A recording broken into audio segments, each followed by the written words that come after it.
A veces es una industria que parece cool y lo es, o puede serlo, pero que es una industria que también todavía convive con el conflicto con la ley penal. Es decir, todos los permisos que nosotros tenemos, todos son permisos que son excepciones a la prohibición. Tiene que saber los riesgos que implica dedicarse a esta industria y sobre todo en un panorama en donde, a pesar de tener normas que avalan nuestros derechos, se nos están cercenando. Casual que el proceso de prohibición en Argentina haya sido durante una dictadura y haya sido más prohibitivo que en otros estados. Argentina, que tiene esta cosa del ser nacional, arquetípicamente que nos encanta el exceso, se pasó 2 pueblos y además prohibió el cáñamo, que en otros países no estuvo prohibido, y además prohibió la semilla. Entonces la prohibición que pesa sobre nuestro territorio es muy grande, sobre todo si aquellos y aquellas que tienen que velar por nuestros derechos incumplen ellos nuestros derechos a través de la vía de hecho.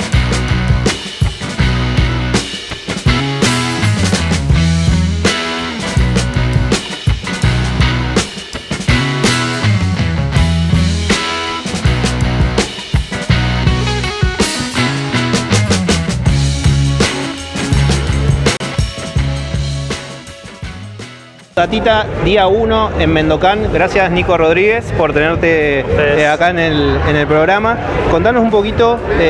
quién sos, a qué te dedicás para aquel neuquino que no te conoce. No me debe conocer nadie, imagínate, tampoco ni que fuera famoso. Bueno, ahora capaz que sí, vamos a ver. Por ahí un poquito más como el chino, porque nadie me dice Nicolás, pero yo soy secretario de la Cooperativa de Trabajo 1479, que es un proyecto que nace en el barrio de Lugano, que es un barrio de sectores populares del sur de la Ciudad de Buenos Aires, al límite con La Matanza, provincia de Buenos Aires. Y me acerqué al proyecto convocado por Nico y Javi, 2 compañeros que hace muchísimos años vienen conservando genéticas y vienen del activismo de los foros. Nico, que es un compañero que falleció hace un poco más de un año, fue uno de los primeros argentinos, junto con Billy de Growers, con Juancito y otra banda, en estar en Cannabis Café, los primeros en que armaron Plantate, el primer foro nacional, y bueno, Criacán, y de ahí para acá, digo, muchos años. Viejos foros que fueron los primeros que empezaste a descubrir qué era lo que pasaba con eso. Totalmente. Yo no soy de esa ola, digo, soy mucho más hermoso acá en el tiempo, los conocía a los chicos. Más jóvenes nosotros. Yo soy más joven, pero sí, pero además yo tampoco, digo, soy abogado además, digo, y por eso ellos me fueron a buscar cuando se abre la posibilidad de registrar genéticas en INASE, entendiendo que iban a necesitar o creyendo que les iba a venir bien una mirada técnica que los pudiera acompañar en ese proceso, y así que convocados por ellos, dejé el laburo que tenía en la administración y me vine a armar un proyecto cooperativo, y bueno, y estamos ahora como todos viendo cómo encarar esta etapa en la que nos encuentra con la aprobación de la Choco, 5 variedades en proceso de registro, tanto en el Registro Nacional de Cultivares, el que habilita la comercialización, como en el Registro Nacional de Propiedad de Cultivares, y 7 carpetas terminadas que estábamos por presentar, y nos encontramos con este escenario de incertidumbre del INASE. Qué chocante, ¿no es cierto? Porque vos decís, bueno, vamos para adelante, sigo invirtiendo en todo esto, y que de pronto te digan, bueno, a fin de mes se termina todo, y sí. ¿Qué haces? Te cortan las piernas, sí, literalmente. Nosotros estamos esperando a ver digamos, un poco qué pasa. Hicimos una serie de presentaciones, nos dimos una estrategia todavía en sede administrativa, nos fuimos a la justicia, que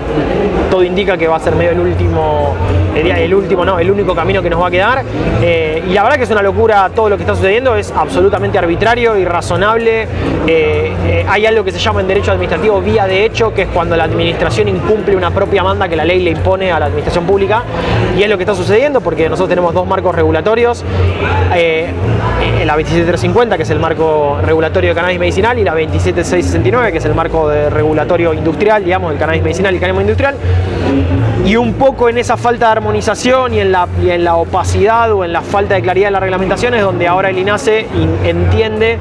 que no tiene atribuciones para renovarnos un permiso que hasta el año pasado, con el mismo marco regulatorio, sí nos renovó. Las contradicciones y los absurdos están por todos lados. Un poco las manos, ¿no es cierto? Yo entiendo que hay una decisión política del INASE, no sé si será fruto de los prejuicios, de la ignorancia, por una orden de algún superior, o por una impericia de quienes hoy conducen, pero digo, insisto, sin haber dictado un acto administrativo previo que normativice algo en sentido contrario, como sí lo hicieron el año pasado,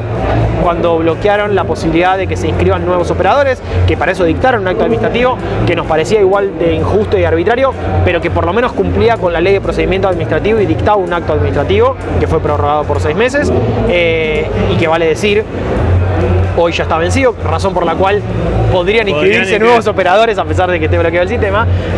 Todo es un gran sincentivo. A nosotros, con posterioridad al bloqueo de acceso al sistema, nos notificaron o nos abrieron subsanaciones en expedientes que hacía un año y medio que no teníamos respuesta después del bloqueo. Entonces, la propiedad de la Choco, que se dilató mucho en el tiempo, fruto del fallecimiento de Nico, porque tuvimos que resolver una cuestión de trámites vinculados a la sucesión y demás, salió ahora, es decir, con el sistema bloqueado. Así que nada, es todo bastante absurdo. La verdad que en nuestro caso estamos preocupados. Reiteramos siempre que para todos y todas los que escuchan que a veces esta es una industria que parece cool, y lo es,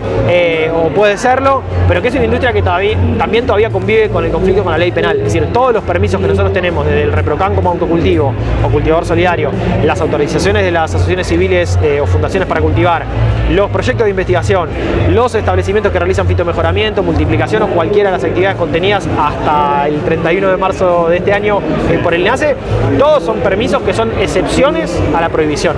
Y esto lo digo porque, si bien celebro que la gente se inquiete o se entusiasme y quiera participar, tiene que saber los riesgos que implica dedicarse a esta industria, y sobre todo en un panorama en donde, a pesar de tener normas que avalan nuestros derechos, se nos están cercenando. Y ahí me parece muy importante, insisto, siendo muy respetuoso de aquellos y aquellas que vienen del activismo de muchos años, que no es mi caso, Argentina, a partir del proceso de prohibición, que también es importante decírselo sobre todo a los más jóvenes, prohibición que empezó con la dictadura militar. Es decir, no es casual que el proceso de prohibición en Argentina haya sido durante una dictadura y haya sido más prohibitivo que en otros estados. Es decir, la guerra contra las drogas, que empieza en Estados Unidos con Nixon, en cada uno de los estados fue tomando ribetes distintos, sobre todo contemplando sustancias distintas y tipos de prohibición también adaptados a cada uno de los lugares. Argentina, que tiene esta cosa del ser nacional, arquetípicamente, que nos encanta el exceso, se pasó 2 pueblos y además prohibió el cáñamo, que en otros países no estuvo prohibido y que recién terminó la prohibición con la 27669,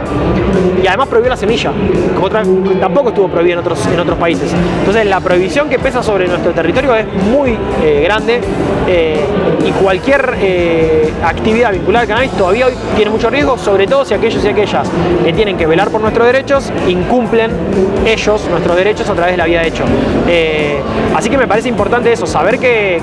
hay que estar muy atentos, que eso tampoco nos tiene que amedrentarnos, que hay que animarnos a pelear por nuestros derechos, que hay que hacerlo con responsabilidad, que también tenemos que animarnos a construir una industria de cara al sol y que se tolere y pelee por tener una normativa y cumplirla. Porque lo otro que también nos pasa muchas veces es que cada vez que el Estado o el gobierno quiere establecer algún tipo de normativa, pareciera que algún sector o muchos sectores de la comunidad estallan en cólera, y la verdad es que si pensamos que vamos a tener una industria de cannabis donde no va a haber ningún tipo de exigencia, ni de trazabilidad, ni de análisis cromatográfico, ni de intervención de profesionales de la salud o de las ciencias agronómicas,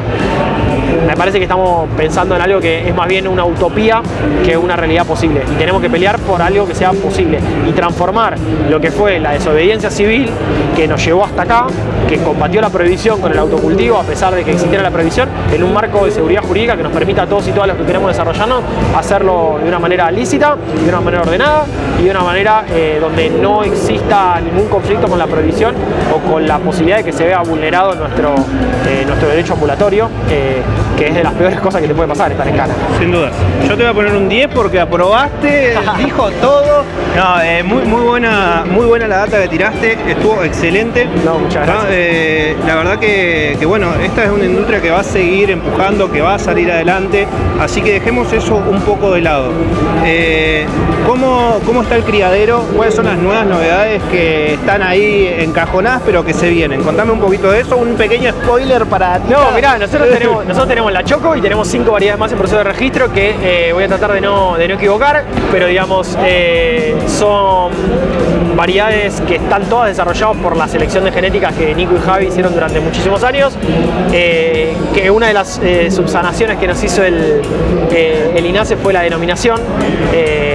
y así que ya llevan su nombre de fantasía, que son Atómica, Volcánica, Pastel, Dosichoc, y me estoy olvidando de una, que ya me voy a acordar, y Y nada, son todas cruzas de selección, digamos, cruzas que parten de selección de genéticas en general más vieja escuela. Es decir, hay menos del breeding o de la crianza americana de los últimos años, y en general son cosas, salvo algo de cepas californianas, de la región de Humboldt y demás, en general son todas genéticas más europeas, que los chicos seleccionaron algunas hace 18, 17 años, algunas hace 9, 10, pero que todas son parte de lo que dentro del breeding moderno es un poquito más viejo. Es decir, ya existiendo las estrategias de feminización y existiendo el conocimiento del gen ruderalis y la posibilidad de tornar las autos, la reversión, etcétera, etcétera, pero digo, bastante viejas. Y eso tiene que ver, y acá hablo, yo soy abogado, no soy criador, así que quiero ser respetuoso, pero digamos, los chicos siempre partieron de la idea de que la preservación de genéticas que se hizo tuvo una curaduría, sobre todo de Nico, que era un gran catador, de una paleta de terpenos muy amplia. Son variedades que están mucho más pensadas, digo, más allá de su condición productiva, de la resistencia que puedan tener, si ramifican o lo que fuera, están pensadas sobre todo para a partir de la paleta de terpenos y de flavonoides, que sean variedades que se distingan mucho por sus sabores y olores, y que brinden una experiencia que no deje de ser terapéutica, que no deje de ser medicinal,